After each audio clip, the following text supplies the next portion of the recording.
एक गांव में हरिया नाम का एक किसान रहता था। इस साल हरिया ने अपने खेत में बैंगन की खेती की थी और बड़ी ही अच्छी पैदावार हुई थी। एक दिन वो खेतों से पके पके बैंगन तोड़कर शहर की सब्जी मंडी में बेचने जाता है।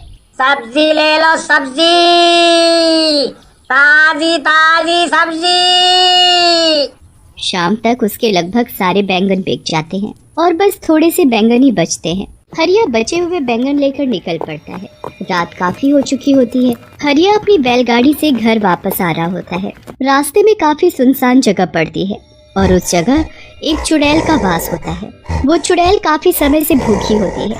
जैसे ही वो हरिया को वहाँ से गुजरता हुआ देखती है, उसके चेहरे पर खुशी की चमक आ जाती है। अरे वाह, आज तो बड़े दिन बाद कोई आदमी यहाँ से गुजरा है। आज तो मुझे कुछ न कुछ खाने को मिल ही जाएगा। आज मैं पेट भर कर खाऊंगी। वो चुड़ैल उस आदमी को खाने जा ही रही होती है कि तभी उसका ध्यान बैलगाड़ी से नीचे लुढ़कते हुए बैंगनों पर जाता है। वो चुड़ैल जल्दी से उन बैंगनों को उठा लेती है और घुमा घुमा कर देखने लगती है। उसके बाद वो एक बैंगन खाकर देखती है तो उसे वो बड़ा ही स्वाद लगता है। अरे वाह, ये तो बड़ा ही स्वादिष्ट है। ऐसी चीज तो मैंने पहले कभी नहीं खाई। चुड़ैल जल्दी जल्दी सारे बैंगन खा जाती है। अब उसके पास एक भी बैंगन नहीं बचता। चुड़ैल को और बैंगन खाने का मन होता है। वो सोचती है कि क्यों ना उस आदमी की बैलगाड़ी में बैठकर उसके साथ ही चली जाए। ऐसे उसे उस आदमी के पास और भी बैंगन मिल जाएंगे। वो जल्दी से हरिया की बैलगाड़ी में चढ़कर बैठ जाती है। हरिया को बैलगाड़ी में एक झटका सा महसूस होता है। वो जल्दी से पीछे मुड़कर देखता है तो उसे कोई भी दिखाई नहीं देता।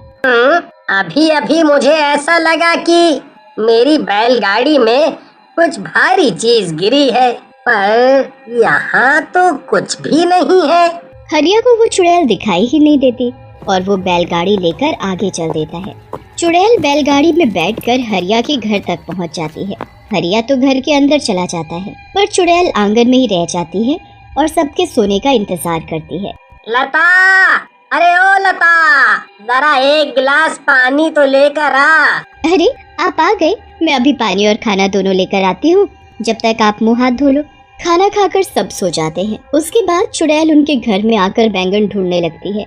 वो घर का एक एक कोना देख लेती है, पर उसे बैंगन तो कहीं नहीं मिलते। चुड़ैल को बड़ा ही गुस्सा आता है। आखिर वो चीज इस आदमी ने कहाँ रखी है? इसकी बैलगाड़ी में थी तो इसके पास और भी जरूर होगी, पर ये उनको रखता कहाँ है? मुझे लगता है इसने उनको और जगह छुपा कर रखा है। मैं भी ढूंढ कर ही रहूंगी। चुड़ैल सुबह होने और हरिया के उठने का इंतजार करने लगती है।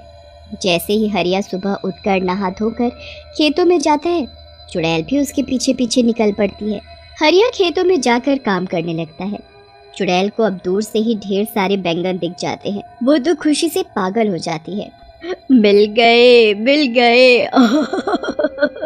आखिर ये मुझे मिल ही गए। मुझे लग ही रहा था कि इस आदमी ने इतनी स्वादिष्ट चीज कहीं और छुपा रखी है, पर मैंने आखिरकार ढूंढ ही ली।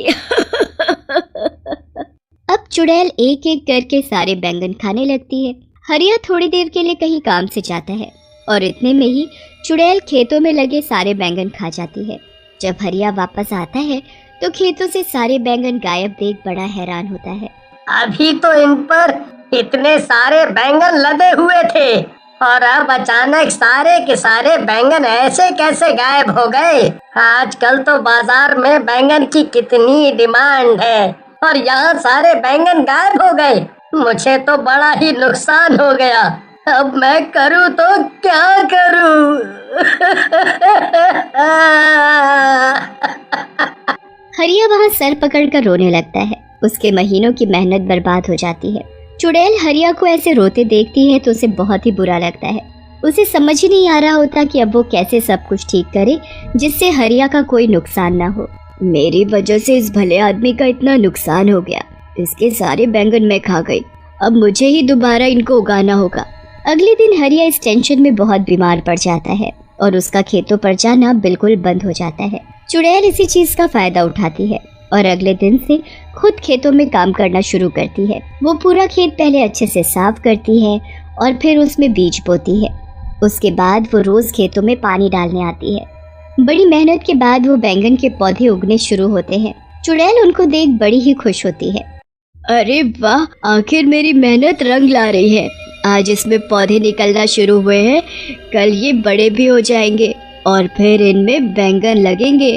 चुड़ैल अब उनके बड़े होने का इंतजार करने लगती है, पर वो तो अभी भी वैसे के वैसे ही होते हैं। अब चुड़ैल को समझ आ जाता है कि ये पौधे इतनी जल्दी थोड़ी बड़े हों। फिर वो परेशान हो जाती है कि कैसे उनको जल्दी बड़ा किया जाए, जिससे कि उसमें समय से पहले ही बैंगन उगना शुरू हो जाए। चुड़ैल इस बात का हल निकालने के लिए फिर वापस उसी जगह पर जाती है जहाँ उसका वास था। वहाँ जाकर वो अपनी चुड़ैलों में सबसे शक्तिशाली चुड़ैल के पास जाती है और उससे इसका हल पूछती है। हे चुड़ैलों की चुड़ैल, मुझे कोई ऐसा उपाय दो जिससे मैं जल्दी से खेतों में बैंगन उगा सकूं। क्या? ये तू क्या बोल रही है? तुझे बैंगन की खेती करने की क्या जरूरत पड़ गई? बस मैं क्या बताऊं, मैंने पहली बार बैंगन चखे और वो मुझे इतने स्वाद लगे कि मैंने किसी गरीब और भले आदमी के खेतों के सारे बैंगन खा लिए। बेचारा इस सदमे में बीमार हो गया, बहुत रो रहा था, तो मुझे देखकर बिल्कुल अच्छा नहीं लगा। मैंने उसकी मदद करने की कोशिश की और उसके खेतों में फिर से बैंगन की खेती शुरू कर दी, पर अब वो पौधे अपने तरीके से धीरे धीरे उग रहे हैं। ऐसे तो वो बहुत वक्त लगाएंगे और महीनों में उसमें बैंगन उगेंगे। बेचारा वो आदमी तब तक क्या बेचेगा और कैसे अपना घर चलाएगा? उस बेचारे के घर में उसकी बीवी और 2 छोटे छोटे बच्चे भी हैं। ठीक है, मैं सब समझ गई। चुड़ैल होकर तू किसी इंसान की मदद कर रही है। मैंने तो पहली बार ऐसा देखा है, पर तुझे तो पता ही है मैं कभी किसी चुड़ैल की मदद करने से मना नहीं करती, तो तुझे कैसे कर सकती हूँ? तूने जो चाहा है वो तुझे जरूर मिलेगा, पर थोड़ा कठिन है। तू बता, तू कर पाएगी? हाँ, मैं कर लूंगी। तुम बस मुझे ये बताओ कि मुझे क्या करना है। तुझे यहाँ से 100 मील दूर पहाड़ों में जाना है। वहाँ एक काली गुफा है जिसको पार करने पर एक छोटा सा जादुई पानी का तालाब आता है। उस तालाब का पानी लाकर तुझे उस खेत में डालना होगा। जरा सा पानी डालने से कोई भी चीज कुछ ही पल में महीनों और सालों का समय पूरा कर देती है। अगर वो पानी किसी बच्चे पर भी गिर गया तो वो बच्चा भी पल भर में आदमी बन जाएगा। इसलिए उस जादुई पानी का इस्तेमाल तुम्हें बहुत ही ध्यान से करना होगा। हाँ, मैं पूरा ध्यान रखूंगी। अब मैं जल्दी वहाँ के लिए निकलती हूँ, क्योंकि मैं जरा भी समय बर्बाद नहीं करना चाहती। चुड़ैल जैसे तैसे 100 मील की दूरी तय करती है। उसके बाद वो काली गुफा को पार करके उस तालाब तक भी पहुँच ही जाती है। वहाँ से जादुई पानी भरकर चुड़ैल सीधा अपने बैंगन के खेतों में पहुँचती है और थोड़ा थोड़ा पानी पूरे खेत में छिड़क देती है।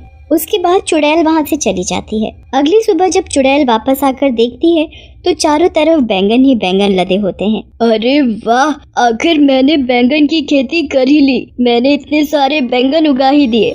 अब जब भी वो किसान यहाँ आएगा तो खुशी से पागल हो जाएगा।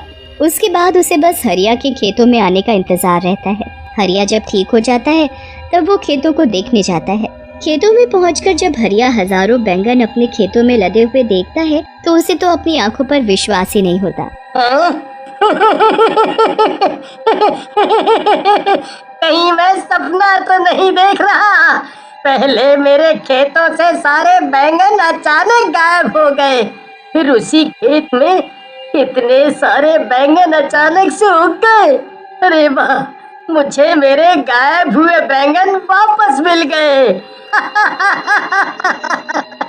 हरिया सारे ताजे ताजे बैंगन तोड़कर टोकरों में भरने लगता है। धीरे धीरे करके सारे टोकरे बैंगनों से भर जाते हैं। हरिया सारे टोकरे अपनी बैलगाड़ी में रखता है। घर जाकर लता को सारी बात बताता है। लता तो ये बातें सुनकर चौंक ही जाती है। उसे हरिया की बात पर बिल्कुल यकीन नहीं होता। मुझे लगता है आप पागल वागल हो गए हो। अरे भगवान, मैं कोई पागल वागल नहीं हुआ हूँ। तू चलकर अपनी आँखों से देख ले। लता जब बाहर जाकर बैलगाड़ी देखती है तो वाकई में बैलगाड़ी बैंगनों के टोकरों से भरी हुई होती है। लता ये देख बड़ी खुश हो जाती है, पर उसे भी समझ नहीं आ रहा होता कि ये सब आखिर हुआ तो कैसे हुआ। उनके लिए ये तो कोई चमत्कार ही था। पर तभी चुड़ैल उनके सामने आ खड़ी होती है। हरिया और लता तो उसे देख बड़े घबरा जाते हैं। मुझसे डरो मत, मैं तुमको कुछ नहीं कहूँगी। मैं तो दरअसल तुमको कुछ बताने आई हूँ। चुड़ैल फिर हरिया और लता को सारी बात बताती है।